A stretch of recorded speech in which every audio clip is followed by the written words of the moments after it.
चलो अब देखो भाई, मोशन इन 1D हमने कंप्लीट कर लिया है। क्वेश्चन अगले वीक हम उसके डिस्कस करेंगे, ठीक है, क्योंकि कल से तुम्हारा फिर क्या कहते हैं, उन मेडिकल और नॉन मेडिकल के साथ तुम्हें ज्वाइन करा देंगे। तो इसलिए क्या कहते हैं, तुम्हें आज मैं कर्विलीनियर मोशन पढ़ाऊंगा भैया आप लोगों को। क्लियर है? क्लियर है बेटा? We would study what? Curvilinear motion.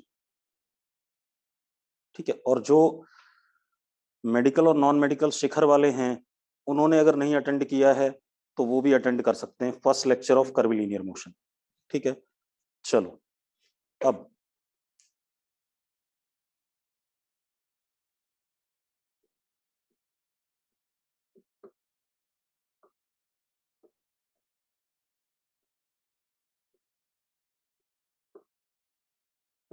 कर्विलीनियर motion, अब जरा ध्यान दो। एक मिनट बेटा, हाँ मैं करता हूँ।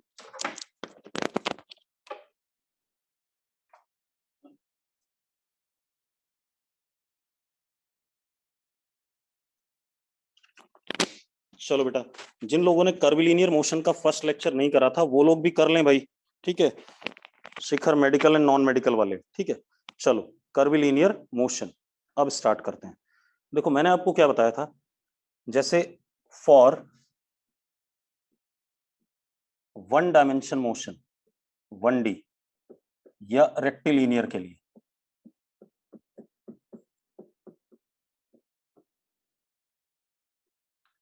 क्या चीज थी? फॉर वन डायमेंशन मोशन या रेक्टिलीनियर मोशन के लिए बेटा बुकलेट अगले वीक डिस्कस करेंगे, अभी आपने करी भी नहीं होगी पूरी बुकलेट। ठीक है अनुराग कौशिक, बात समझ में आ रही है? चलो पूरी तो नहीं करी होगी ना, एक बार ट्राई कर लो, बाकी लोगों को भी करने दो, फिर मैं डिस्कस कर दूंगा बुकलेट, चिंता ना करो। ठीक है, अब for 1D and rectilinear motion क्या कंडीशन होती है? पहली कंडीशन होती है वेलोसिटी कांस्टेंट, एक्सेलरेशन 0। ये कंडीशन होती है कि नहीं होती है? इसमें मोशन कैसा होता है? Uniform motion. अब अगर वेलोसिटी कांस्टेंट है, ठीक है, अगर वेलोसिटी कांस्टेंट है तो ना उसका मैग्नीट्यूड बदलना है ना उसका क्या बदलना है, डायरेक्शन। तो पार्टिकल किस पे चलेगा? सीधी लाइन पे चलेगा कि नहीं चलेगा, पहले बता दो मुझे, यस और नो। यस और नो, जल्दी बोलो बेटा बच्चों। ठीक है, मतलब आप देखो, अगर हम ऐसे देखें,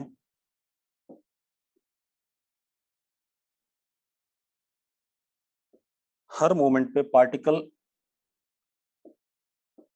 की वेलोसिटी v, मैग्नीट्यूड मान लो 2 मीटर पर सेकंड है, डायरेक्शन आगे है। यहां पर भी v, मैग्नीट्यूड 2 मीटर पर सेकंड, डायरेक्शन आगे है। सेम यहां पर भी सेम, मतलब वेलोसिटी का ना मैग्नीट्यूड बदलेगा ना डायरेक्शन बदलेगा। यस और नो? यस और नो? ठीक है, तो इस केस में वन डायमेंशन मोशन होगा। दूसरा वन डायमेंशन का कंडीशन क्या बताया था मैंने, कि during motion at all instant, मोशन के दौरान हर समय, at all instant v vector parallel और anti parallel to a vector. ये बताया था कि नहीं बताया था मैंने? देखो एक मिनट, अगर आपने पार्टिकल को वेलोसिटी आगे की तरफ दे दी v वेक्टर, और एक्सेलरेशन भी आगे की तरफ दे दिया,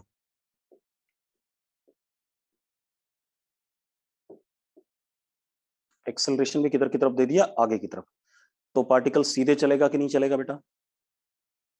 आप ऐसे समझ लो, आप ऐसे समझो कि मैंने क्या करा, इसको, ये मोबाइल को मैंने ऐसे ऊपर फेंका, सीधे ऊपर फेंका, और ये सीधे ऊपर गया, वेलोसिटी ऊपर, एक्सेलेरेशन नीचे, तो स्ट्रेट लाइन गया। और फिर नीचे आ रहा है तो वेलोसिटी भी नीचे, एक्सेलेरेशन भी नीचे, तब भी क्या आ रहा है, स्ट्रेट लाइन आ रहा है कि नहीं आ रहा है? यस और नो? तो हम क्या कह सकते हैं, पैरेलल होगा तो ये पहले आगे जाएगा, जाता ही जाएगा, इसकी डायरेक्शन हमेशा इधर की तरफ होगी कि नहीं होगी? जल्दी बताओ भाई, यस और नो? अब ऐसे जाएगा तो सीधे ही चलता रहेगा, ठीक है। अब ये भी हो सकता था कि हम क्या करें, पार्टिकल को वेलोसिटी आगे दे दें और एक्सेलरेशन पीछे दे दें, तो अभी भी ये आगे जाएगा, आगे जाएगा, कहीं ना कहीं इसकी वेलोसिटी क्या होगी, 0। उसके बाद फिर इसी रास्ते पे, इसी लाइन पे पीछे वापस आ जाएगा कि नहीं आ जाएगा, जल्दी बताओ मुझे, हाँ या ना। जैसे हम पार्टिकल को ऊपर फेंकते हैं, तो मतलब 1D मोशन की ये दो कंडीशंस थी, इन्हीं दोनों पे हमने 1D पढ़ा था पूरा। अरे क्लियर है, क्लियर है या नहीं, 1D इन्हीं दोनों पे पढ़ा कि नहीं पढ़ा, ठीक है। अब मजेदार बात देखो, अब कर्वीलीनियर मोशन की बात करते हैं। कर्वीलीनियर मोशन की जब हम बात कर रहे हैं, सॉरी पहले इसे नोट कर लो फटाफट, जल्दी से नोट करो, जल्दी से नोट करो बेटा, डन, ठीक है। अब देखो एक मिनट बेटा, एक मिनट रुक जाओ, हाँ जरा कोई बीमार है, मैं उसको देख लूँ। हाँ पापा, नहीं नहीं कोविड का नहीं कुछ, ठीक है पापा, मैं जरा क्लास में फिर करता हूँ आपको ना।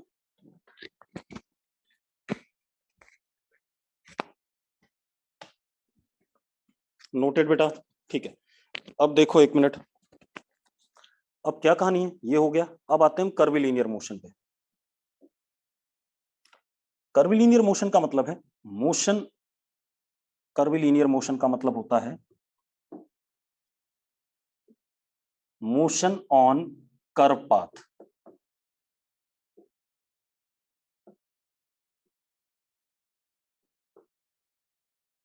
मोशन ऑन कर्व पाथ मतलब टेढ़े मेढ़े रास्ते पे चलना, ठीक है। इतनी बात, जरा देखो, इस रास्ते पे अगर पार्टिकल चल रहा है, अब इस रास्ते पे चल रहा है पार्टिकल, देखो मैंने आपको एक चीज पढ़ाई हुई है कि पार्टिकल की velocity tangent to the path होती है कि नहीं, पार्टिकल की वेलोसिटी क्या होती है, tangent to the path, yes और नो, हाँ या ना, ठीक है। तो अब आप एक चीज देखो, अगर मैं इस जगह पर बात करूं, तो पार्टिकल की वेलोसिटी ऐसे है, suppose this is v1 vector. इस जगह पे बात करूं तो पार्टिकल की वेलोसिटी ऐसे है, this is what v2 vector. इस जगह पे बात करूं तो पार्टिकल की वेलोसिटी ऐसे है, this is what v3 vector, हाँ या ना, यस और नो। अब एक बात बताओ, आपको साफ साफ दिख रहा है कि direction of v vector is continuously changing,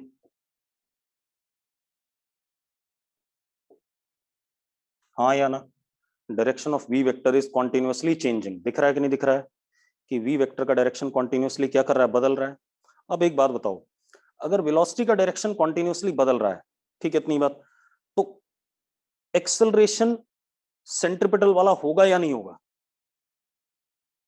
भाई सेंट्रिपिटल एक्सेलरेशन क्या करता है, पार्टिकल की वेलोसिटी का डायरेक्शन क्या करता है, बदलता है, ये पढ़ा है हमने कि नहीं, ये पढ़ाया हुआ मैंने कि centripetal acceleration changes direction of velocity.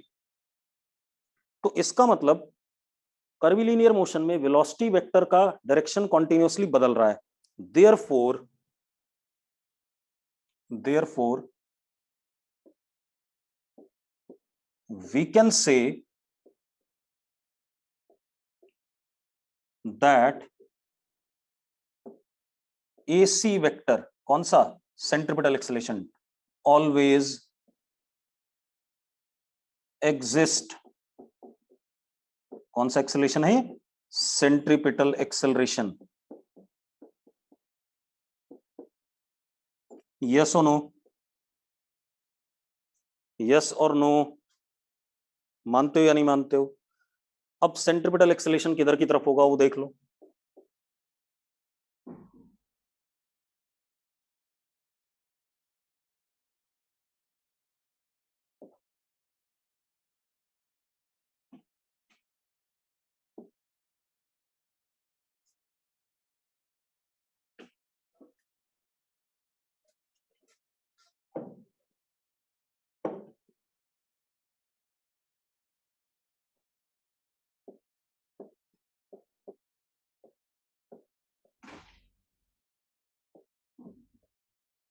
मानते हो या नहीं मानते हो बेटा?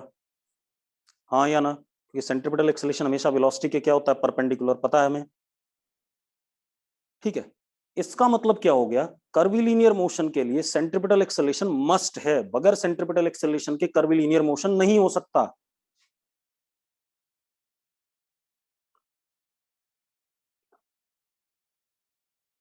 ठीक है। अब तो हम क्या कह सकते हैं, for कर्विलीनियर motion AC vector must exist, ये एक पहली बेसिक रिक्वायरमेंट हो गई कि नहीं हो गई? हाँ या ना? बोलते जाओ बेटा, वाई लिखते जाओ, अगर क्लियर है तो वाई लिखते जाओ, ठीक है। अभी मैं आपको सिर्फ कंडीशन बता रहा हूं, मोशन तो बाद में पढ़ेंगे। अब अब टेंजेंशियल एक्सेलेरेशन होगा या नहीं होगा?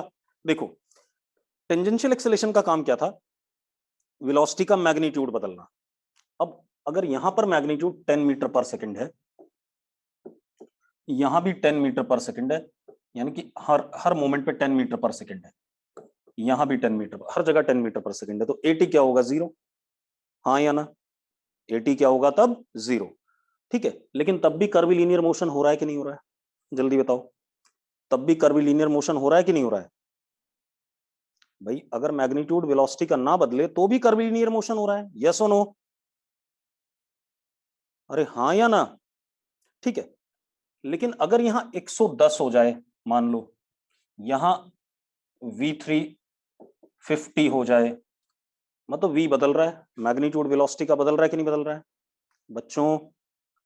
मैग्नीट्यूड बदल रहा है वेलोसिटी का, मैग्नीट्यूड बदल रहा है, मतलब AT एग्जिस्ट कर रहा है, तब भी कर्विलीनियर मोशन हो रहा है, तब भी हो रहा है कि नहीं हो रहा है, यस और नो?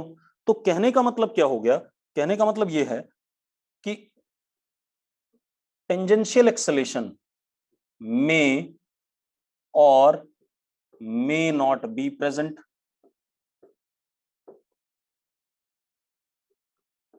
हो भी सकता है और नहीं भी हो, तो भी कर्विलीनियर मोशन होगा, यस और नो? यस और नो? बात क्लियर है? अब मजेदार बात क्या हो गई कि कर्विलीनियर मोशन होने के लिए सेंट्रिपिटल एक्सेलरेशन मस्ट है, ठीक है, इतनी बात। और टेंजेंशियल एक्सेलरेशन हो भी सकता है और नहीं भी हो सकता, ये बेसिक कंडीशन है, ठीक है। ठीक है, तो मैं जनरलाइज क्या कर सकता हूं, मैं ये कह सकता हूं कि कर्विलीनियर मोशन हमेशा एक्सेलरेटेड मोशन होगा, कह सकता हूं कि नहीं? जैसे 1D मोशन, एक केस में एक्सेलरेशन जीरो था, कौन से वाले में, जब वेलोसिटी कांस्टेंट थी, यस और नो? मतलब हम हमेशा कहेंगे कि कर्विलीनियर motion is always accelerated motion, तो क्या हो गया, कर्विलीनियर motion is always accelerated motion. और एक्सेलरेटेड मोशन होने के साथ साथ सबसे बड़ी चीज क्या है, AC होना चाहिए। कौन सा एक्सेलरेशन होना चाहिए, सेंट्रिपिटल होना चाहिए किसी भी हाल में। अरे क्लियर है, क्लियर है बेटा? ठीक है, चलो बढ़िया, इतना नोट कर लो सब लोग, फिर आगे बढ़ते हैं।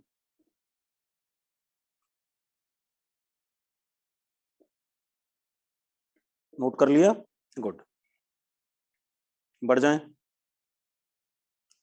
चलो अब हम आगे बात करते हैं, ठीक है, नोटेड एवरीबॉडी?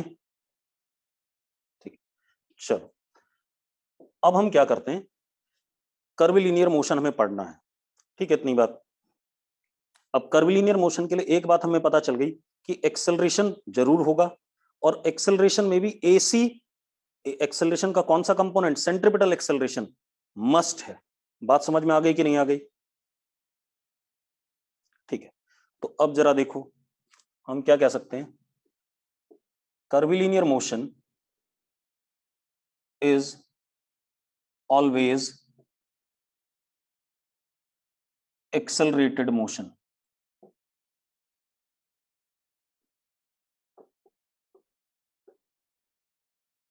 अब एक मजेदार बात और, कर्विलीनियर motion is always accelerated motion. अब बढ़िया बात क्या आती है, एक्सेलरेटेड मोशन है तो यहां पर दो टाइप का कर्विलीनियर मोशन, एक यूनिफॉर्मली एक्सेलरेटेड कर्विलिनियर मोशन जिसमें एक्सेलरेशन कैसा होगा, कांस्टेंट, और दूसरा non uniformly accelerated curvilinear motion, इसमें एक्सेलरेशन कैसा होगा, वेरिंग। ये सिचुएशन आती है कि नहीं आती है भाई? एक्सेलरेशन होना जरूरी है, और बात समझ में आ गई बेटा? पीछे से हम ये पढ़ के आए कर्विलिनियर मोशन एक्सेलरेटेड होना चाहिए, ये पढ़ के आए कि नहीं आए? अब एक्सेलरेटेड होने का मतलब दो टाइप का एक्सेलेशन पॉसिबल है, या तो एक्सेलेशन क्या हो जाए, कांस्टेंट, या एक्सेलेशन क्या हो जाए, वेरिंग। मैंने कहा curvilinear motion is always accelerated, ये पीछे हमने समझ लिया कि नहीं समझ लिया पिछले पेज पे? अब उसके बाद मैंने कहा दो सिचुएशन आती है, अगर एक्सेलरेटेड मोशन है तो एक्सेलरेटेड मोशन में एक्सेलरेशन कांस्टेंट हो सकता है और एक्सेलरेशन क्या हो सकता है, वेरिंग हो सकता है। ये सुनो, तो पहला वाला हो गया यूनिफॉर्मली एक्सेलरेटेड कर्विलिनियर मोशन, दूसरा वाला हो गया non uniformly accelerated curvilinear motion. ठीक है, ठीक है बेटा, चलो अब हो गई इतनी बात, नोट कर लिया। अब हम सबसे पहले क्या पढ़ेंगे, यूनिफॉर्मली एक्सेलरेटेड कर्विलिनियर मोशन। ठीक है, क्योंकि यूनिफॉर्मली एक्सेलरेटेड कर्विलिनियर मोशन के लिए हम फॉर्मूले बना सकते हैं, non uniformly accelerated curvilinear motion के लिए अगेन हमें इंटीग्रेशन और डिफरेंशिएशन पे जाना पड़ेगा, जैसे हम पहले 1D में गए थे। बात क्लियर है? बात क्लियर तो यस लिखो बेटा। ठीक है, चलो करते हैं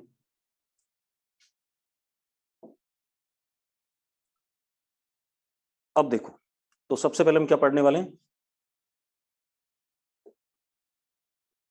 यूनिफॉर्मली एक्सेलरेटेड कर्विलिनियर मोशन।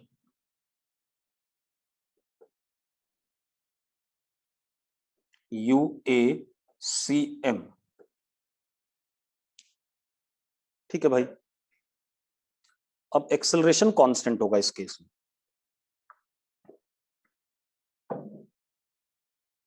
ए वेक्टर कैसा, कांस्टेंट। ठीक है, अब आप देखो एक मिनट, हाँ, ए वेक्टर कांस्टेंट। अब एक और चीज ध्यान में रखना, मैंने एक चीज बताई थी, 1D मोशन में अगर वेलोसिटी और एक्सेलरेशन हमेशा पैरेलल या एंटी पैरेलल हैं तो मोशन 1D होगा। इसका मतलब कर्विलिनियर मोशन में वेलोसिटी और एक्सेलरेशन के बीच में एंगल 0 और 180 नहीं होना चाहिए। पता है नहीं बात? अरे यस और नो? ठीक है, चलो अब यूनिफॉर्मली एक्सेलरेटेड कर्विलिनियर मोशन, इसको पढ़ने के हमारे पास दो तरीके हैं बेटा, एक है प्योर वेक्टर अप्रोच,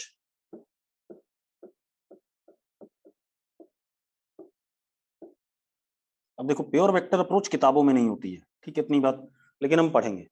इससे सवाल छोटा हो जाता है करने में, लेकिन दिमाग ज्यादा लगता है। दूसरी अप्रोच है हमारे पास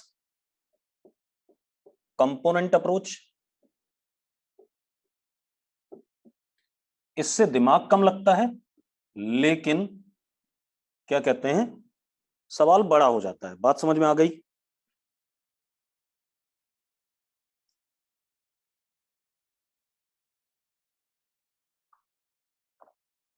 ठीक है, अब देखो भाई, नोट कर लिया, तो हम सबसे पहले प्योर वेक्टर अप्रोच पे आएंगे। ठीक है, मिटा दूं ये सब, मिटा दूं बेटा,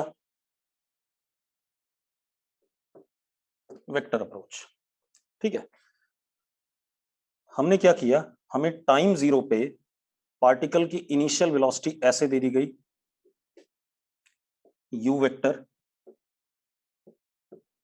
और एक्सेलरेशन पार्टिकल का मान लो ऐसा है,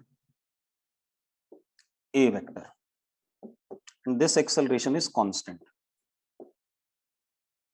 अब देखो जरा, मैंने u और a को पैरेलल या एंटी पैरेलल नहीं लिया बेटा, हाँ या ना?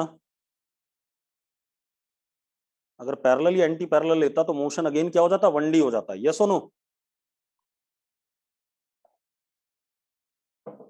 अब मान लो पार्टिकल इस रास्ते पे चला,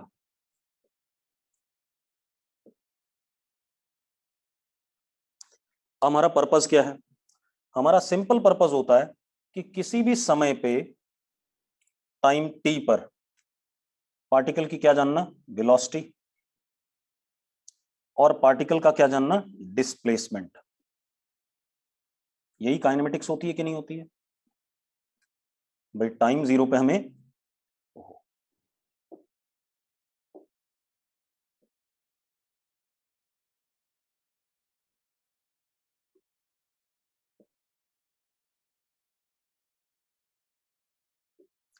टाइम जीरो पे हमें ये कंडीशन दे रखी थी, यू दे रखा है और ए दे रखा है। A is what? Constant.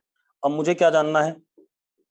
Time T पर पार्टिकल की क्या जाननी है? वेलोसिटी वेक्टर, और क्या जानना है? Displacement vector. अब ध्यान रखना, थोड़ा सा आपको टफ लगेगा इसको करना, लेकिन ये बहुत छोटा कर देता है सवाल को। अगर आपको वेक्टर आता है ढंग से तो बड़ा आसान लगेगा, और वेक्टर नहीं आता तो आप परेशान होगे। ठीक है, तो परेशान हो लेना, ठीक है, कोई दिक्कत नहीं है। आपको जब सवाल करोगे इससे तो आपको बहुत आसान लगेगा। ये आ गया। अब मुझे v निकालना है। क्या निकालना है? v at any time t। और क्या निकालना है? Displacement s। यही दो चीजें निकालनी कि नहीं निकालनी है? अब आप एक चीज देखो, आपको गिवन क्या है? u वेक्टर और a वेक्टर। अगर ये दोनों गिवन हैं तो आपको, जब भी वेक्टर गिवन होते हैं तो आपको उनका मैग्नीट्यूड भी गिवन होता है और उनके बीच का एंगल भी गिवन होता है। यस और नो? यस और नो? तो आपको u वेक्टर और a वेक्टर के बीच में एंगल थीटा गिवन है, और मैग्नीट्यूड u वेक्टर का u है, a वेक्टर का a है। क्लियर है? अब आपको क्या बताना है? v वेक्टर बताना है। ठीक है, और एक चीज सबसे बड़ी पता है कि एक्सेलेरेशन क्या है? कांस्टेंट। अब जरा ध्यान से देखो बेटा,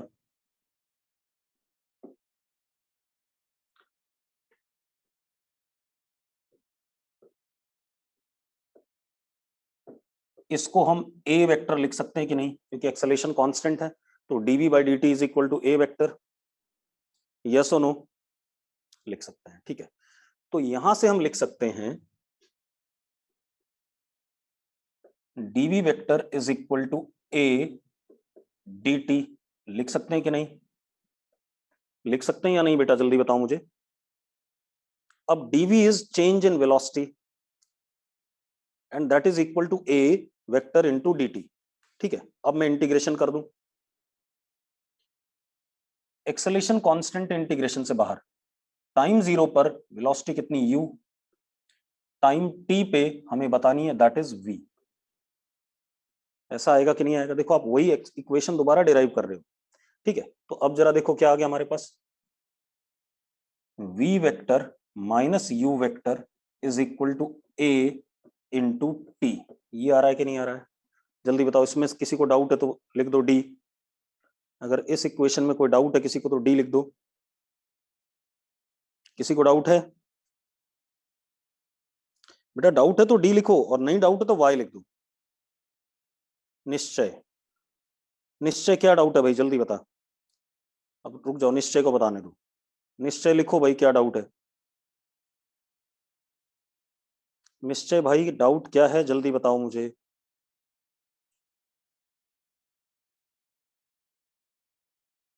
निश्चय लिख। इंटीग्रेशन से इक्वेशन कैसे आई? निश्चय मैथ्स के वीडियोस करे थे इंटीग्रेशन के? नहीं करे थे? निश्चय जो मैथमेटिकल टूल पढ़ाया गया था, गिरीश सर ने पढ़ाया था, उसमें वीडियोस करे थे या नहीं करे थे? ईमानदारी से बताना भाई, मैं कुछ बोलूंगा नहीं। करे थे? तो आपको शायद ये बात पता होगी कि अगर मैंने यहाँ dv लिखा हुआ है तो इसके सामने v वेक्टर की पावर 0 लिखा हुआ है। लिखा हुआ है। अब जब वेरिएबल की पावर तभी तो 1 है यहाँ पर। dv के सामने 1 लिखा है तो मैं तो उसको v की पावर 0 लिख सकता हूँ। तो इसके इंटीग्रेशन का फॉर्मूला होता है v वेक्टर की पावर 0 प्लस 1 अपॉन 0 प्लस 1। शायद। हाँ या ना? निश्चय। निश्चय से बोल रहा हूँ, ध्रुव तू मत बोल अभी। ठीक है, तो ये क्या हो गया? v वेक्टर आ गया, और इसमें लिमिट डालनी थी, एक लोअर वाली और एक अपर वाली। तो पहले v वेक्टर की जगह अपर लिमिट डालते हैं v, फिर लोअर वाली डालते हैं, और उन दोनों के बीच में क्या करते हैं? माइनस। निश्चय, फिर इससे पहले कैसे तूने 1D की इक्वेशन डिराइव कर ली भाई? निश्चय अब क्लियर है? और राइट साइड में क्या है, यहाँ पर t की पावर 0 है तो t आ जाएगा, और t माइनस 0 क्या हो जाएगा, t हो जाएगा। ठीक है, अब जरा देखो 1 मिनट, तो हमारे पास ये आ गया, यानी कि हमारे पास क्या आ गया, v vector is equal to u plus u vector plus a vector into t। ये आया कि नहीं आया, आ गया भाई। ये फर्स्ट इक्वेशन ऑफ मोशन आ गई कि नहीं आ गई, यू एम की, आ गई बेटा। ठीक है, नोट कर लिया सबने, नोट कर लिया। अब थोड़ा सा इसको एनालाइज कर लेते हैं। ठीक है, इतनी बात कर लिया बच्चों, नोट जल्दी से नोट करो।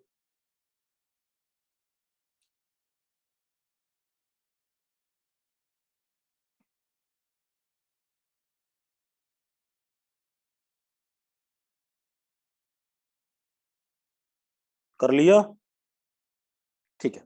चलो अब देखो भाई, तो हमारे पास इक्वेशन क्या आ गई, v vector is equal to u vector plus a t vector. ठीक है, इतनी बात। अब मुझे, ये तो वेक्टर फॉर्म में आ गया, अब मुझे इस v का मैग्नीट्यूड चाहिए और v का डायरेक्शन चाहिए। ठीक है, अब आप एक चीज देखो, यहां पर सम किस किस का है, v किसके बराबर है, इस वाले वेक्टर और इस वाले वेक्टर का सम। दो वेक्टर का सम है या नहीं है, अरे दो वेक्टर का एडिशन है या नहीं है। ठीक है, तो अब हम बना देते हैं u वेक्टर पहले।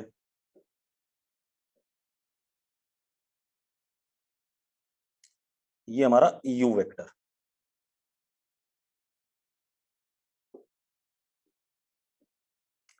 दूसरा हमारे पास at वेक्टर है। अब एक बात सुनो, अगर a वेक्टर इधर की तरफ है, ध्यान से देखो, और टाइम 2 सेकंड है, मान लेते हैं 2 सेकंड है, तो हमारे पास क्या आ गया, 2a वेक्टर। यही हुआ कि नहीं, अगर मैं t को 2 सेकंड लूं तो 2a वेक्टर हो जाएगा कि नहीं हो जाएगा। अगर टाइम 3 सेकंड लूं तो 3a वेक्टर हो जाएगा। एक बात बताओ, ये दोनों पैरेलल होंगे या नहीं होंगे, दोनों पैरेलल होंगे कि नहीं होंगे। बस मैग्नीट्यूड इसका क्या, डबल, और 3a वेक्टर होता तो थ्राइस, 4a वेक्टर होता तो 4 टाइम्स। तो इसका मतलब अब हमारे पास क्या आ गया, जो at वेक्टर है वो अगेन ऐसा ही होगा, और इनके बीच में ये at वेक्टर हमारा, और इनके बीच में एंगल क्या रहेगा, थीटा, क्योंकि u और a के बीच में एंगल थीटा था। अरे u और a के बीच में एंगल थीटा था या नहीं था, पहले बताओ मुझे। तो u और at के बीच में भी एंगल क्या होगा, थीटा ही होगा। अरे यस और नो। ठीक है, अब जरा देखो 1 मिनट, अब इन दोनों का रिजल्टेंट देखो, दोनों वेक्टर का आपको क्या पता है, मैग्नीट्यूड पता है, सॉरी, दोनों वेक्टर के बीच का एंगल पता है। अब मैग्नीट्यूड देखो, u का मैग्नीट्यूड कितना, u, और इसका कितना, 80। अरे 80 होगा कि नहीं होगा, पहले बताओ इसका मैग्नीट्यूड। अब आपको दो वेक्टर पता है, दोनों के बीच का एंगल पता है, और दोनों का मैग्नीट्यूड पता है, तो पैरेललोग्राम लॉ से इनका जो रिजल्टेंट आएगा वो ऐसे आएगा कुछ, और ये हमारा कौन सा वेक्टर आएगा, v वेक्टर, और कितने एंगल पे, मान लो अल्फा एंगल पे। ठीक है, तो v का मैग्नीट्यूड कितना आएगा, अंडर रूट इसके मैग्नीट्यूड का स्क्वायर प्लस इसके मैग्नीट्यूड का स्क्वायर प्लस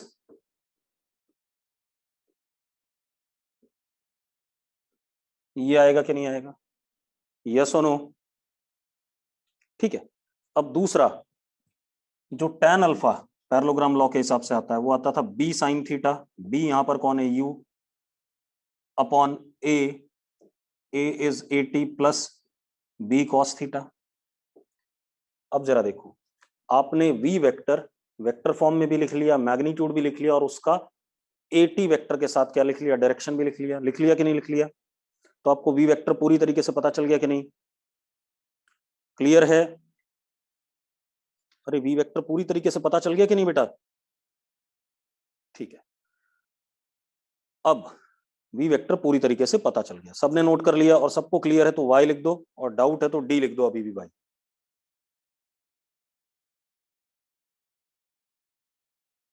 बहुत बढ़िया, मतलब ठीक ठाक लोग हो तुम लोग। अब मिटा दें ये सब, मिटा दें?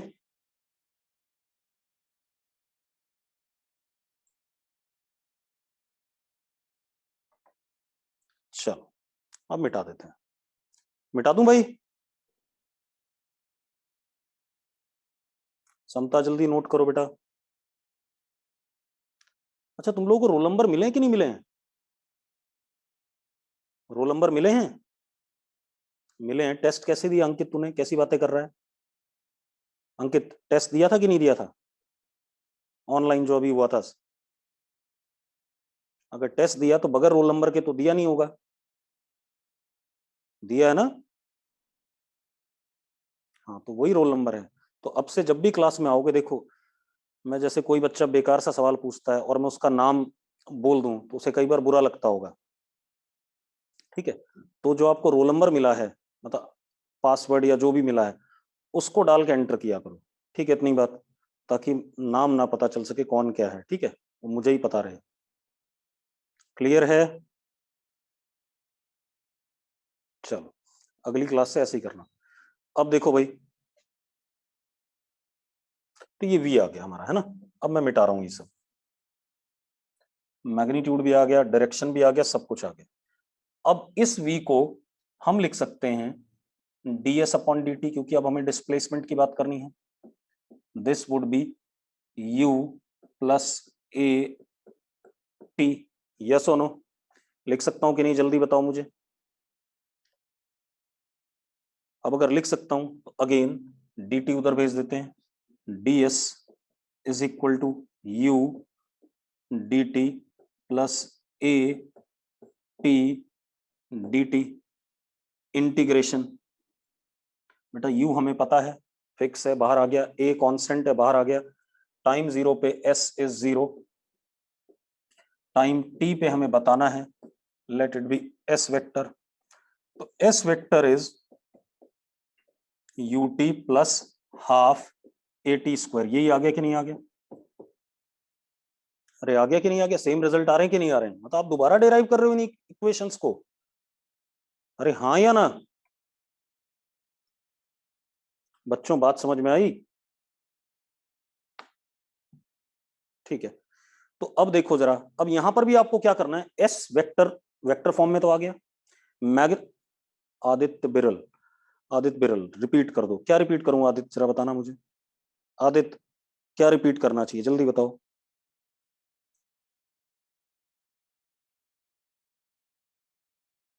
आदित्य, क्या रिपीट करना चाहिए बेटा? अब देखो, अब आप देखो, ये हमारे पास इक्वेशन आ गई।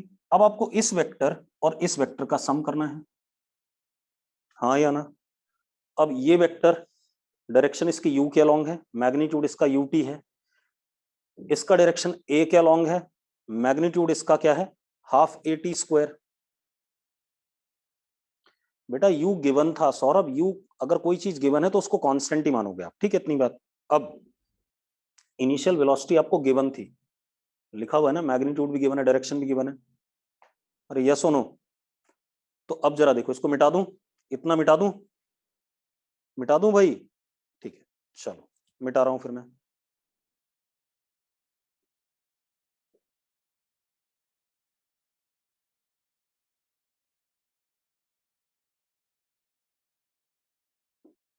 तो हमारे पास इक्वेशन आ गई, s is equal to second equation u t plus half A T square. अब अगेन देखो, यहां पर भी दो वेक्टर का सम है, एक इस वाले वेक्टर और इस वाले वेक्टर का।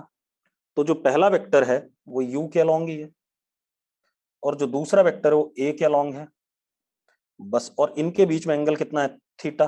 बस एक चीज है, ये यू टी वेक्टर है और ये half A T square vector है। इसका मैग्नीट्यूड कितना, यू टी, और इसका कितना, हाफ ए टी स्क्वायर। इन दोनों वेक्टर का क्या करना है, आपने सम करना है। तो सम करोगे बेटा तो रिजल्टेंट पैरेललोग्राम लॉ से ऐसे आ जाएगा, और ये एंगल हमारा कितना, बीटा। ये हमारा एस वेक्टर आ गया। अब एस का मैग्नीट्यूड अंडर रूट दिस का स्क्वायर, यानी कि you square T square plus this का स्क्वायर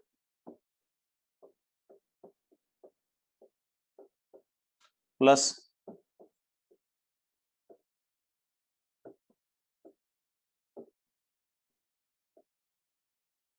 ये मैग्नीट्यूड आ गया कि नहीं आ गया? आ गया मैग्नीट्यूड, मैग्नीट्यूड आ गया। और ऐसे ही direction tan beta is B, B कितना UT, B sine theta upon A is half A T square plus B cos theta. ये डायरेक्शन आ गया कि नहीं आ गया बेटा? तो आपके पास डायरेक्शन भी आ गया और मैग्नीट्यूड भी आ गया इस वेक्टर का डायरेक्शन और मैग्नीट्यूड। बढ़िया चीज है। देखो प्योर वेक्टर अप्रोच ही सब कुछ है, लेकिन हम उसको यूज नहीं करते, बस हम कंपोनेंट अप्रोच पे चले जाते हैं फालतू में। डन, डन बेटा।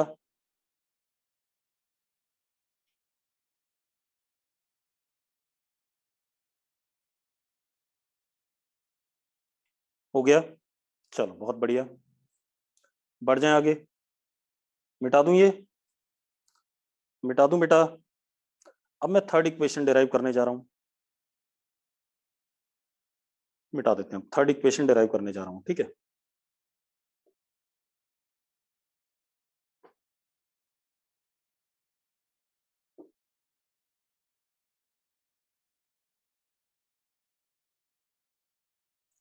अब थर्ड इक्वेशन क्या है?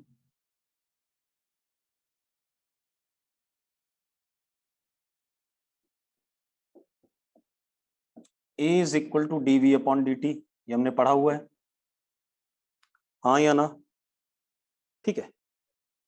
आप एक काम करो, इस इक्वेशन में दोनों साइड डी एस से डॉट प्रोडक्ट कर दो।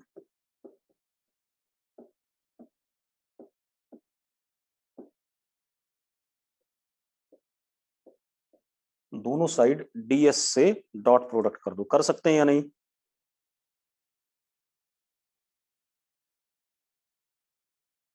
अब आप देखो, राइट हैंड साइड में ds अपॉन dt को आप v लिख सकते हो कि नहीं लिख सकते हो?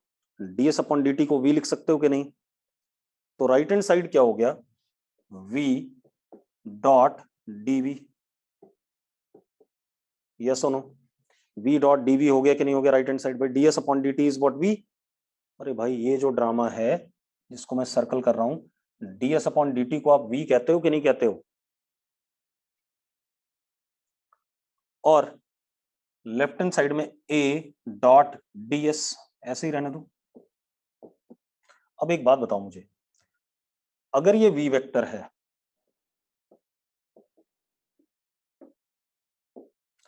तो इसका बहुत छोटा सा पार्ट dv वेक्टर होगा कि नहीं होगा? dv is what, small part of a large vector, हाँ या ना? तो एक बात बताओ, v और dv के बीच में एंगल कितना है? v और dv के बीच में एंगल कितना है बेटा? भाई dv is part of v vector ना, छोटा सा पार्ट ऑफ v वेक्टर, तो एंगल इनके बीच में 0 है। अब आप अगर डॉट प्रोडक्ट करते हो तो फर्स्ट वाले का मैग्नीट्यूड v, दूसरे वाले का dv, और angle cos 0 is what 1। Right hand side में a डॉट ds, ऐसा लिख सकते हैं कि नहीं लिख सकते हैं? लिख सकते हैं भाई? अरे यस और नो? अब दोनों साइड इंटीग्रेशन लगा देते हैं, तो integration v dv is equal to a, बाहर आ जाएगा कांस्टेंट है, डॉट ds वेक्टर का इंटीग्रेशन। अब जब s 0 है तो वेलोसिटी कितनी थी u, जब s वेक्टर आ गया तो वेलोसिटी कितनी v। ऐसा है या नहीं है, जल्दी बताओ मुझे। अरे यस और नो? अब जरा देखो बेटा आप, अब आपके लेफ्ट साइड में क्या हो जाएगा? v square by 2 minus you square by 2, और राइट साइड में a डॉट s, ये आया कि नहीं आया? आ गया कि नहीं आ गया? और इंटीग्रेट करने पे यही आएगा कि नहीं आएगा? लेफ्ट साइड में वी स्क्वायर बाय 2 आएगा, upper limit minus lower limit, और राइट साइड में ए तो बाहर ही है, ds का क्या आ जाएगा? s vector, a dot s। अब हमारे पास इक्वेशन क्या बनी? V square is equal to you square plus 2a dot s। हाँ या ना? बहुत बढ़िया।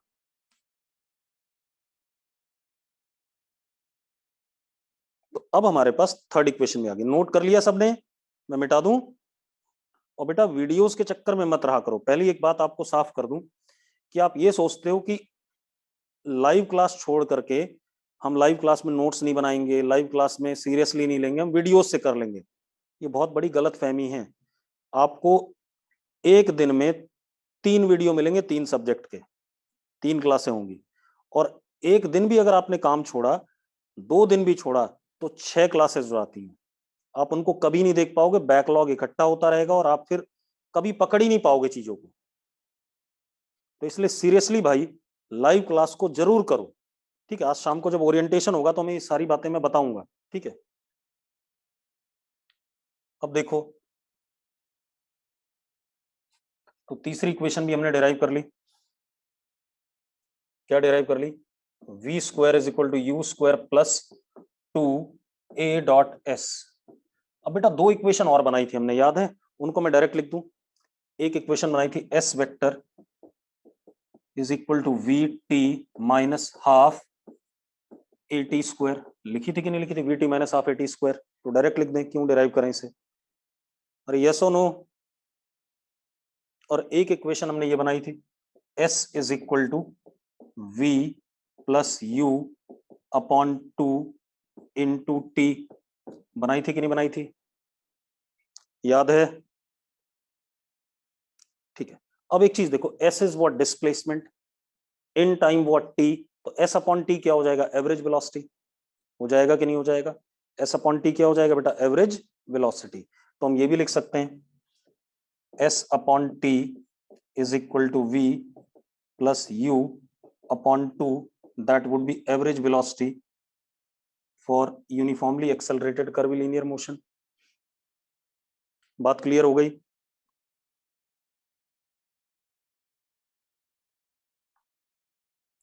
ठीक है, अब ये हो गया प्योर वेक्टर अप्रोच। इस पे हम सवाल भी करेंगे, ऐसा नहीं कि हम सवाल नहीं करेंगे। ठीक है, इतनी बात। पहले हम कंपोनेंट अप्रोच पढ़ लेंगे, फिर इस पे हम सवाल करेंगे। ठीक है, इतनी बात। अब मैं आपको एक एग्जांपल बता देता हूं यूनिफॉर्मली एक्सेलरेटेड कर्वीलिनियर मोशन का। तो सबसे बड़ा एग्जांपल है, दैट इज प्रोजेक्टाइल मोशन। आप ऐसे देखो, प्रोजेक्टाइल मोशन में क्या होता है, अगर मैं इस मार्कर को ऐसे फेंकूं, ऐसे, ठीक है, ऐसे फेंकूं तो ये ऐसे पाथ पे जाता है कि नहीं जाता? कर्व पाथ पे, हाँ या ना? अगर मैं ऐसे फेंकता हूं तो ऐसे पाथ पे जाएगा कि नहीं जाएगा? यस और नो? अब जरा देखो, मैंने जब इसको ऐसे फेंका तो एक्सेलरेशन तो नीचे की तरफ है, which is always downward constant. तो किस पे चल रहा है? कर्व पाथ पे चल रहा है कि नहीं चल रहा है? अरे हाँ या ना? तो सबसे पहली बात कि जो सबसे बड़ा एग्जांपल है यूनिफॉर्मली एक्सेलरेटेड कर्वीलिनियर मोशन का, that is projectile motion under ideal conditions. ठीक है, तो लिखो जरा, लिखो एग्जांपल ऑफ यूएसीएम। लिखो example of UACM. Example of UACM. ठीक है, अब एग्जांपल ऑफ यूएसीएम लिखो, लिखो projectile motion under ideal conditions. हम बात करेंगे जब प्रोजेक्टाइल मोशन को डिटेल में पढ़ेंगे।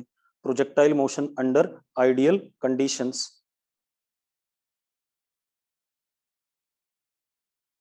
ठीक है, आइडियल कंडीशंस क्या? कि हम एक्सेलेरेशन ड्यू टू ग्रेविटी को क्या मानेंगे? कांस्टेंट। दूसरा, एयर के रेजिस्टेंस को हम क्या करेंगे? इग्नोर। जैसे आप गाड़ी चलाते हो, बाइक चलाते हो, तो आपके बाल पीछे की तरफ उड़ने लगते हैं, तो उन सब चीजों को हम क्या करेंगे? इग्नोर करेंगे। बात समझ में आ रही है? ठीक है, चलो, अब मेरा काम खत्म हो गया। अब आप शिखर मेडिकल और नॉन मेडिकल के बराबर हो। ठीक है, तो कल से हम मेडिकल और नॉन मेडिकल के साथ आपको मर्ज करेंगे और उसके साथ क्लासेस लेंगे। क्लियर है? ठीक है, और थोड़ा सा बढ़िया लेवल पे पढ़ेंगे। ठीक, चलो कल बात करेंगे। ठीक है, थैंक यू बेटा।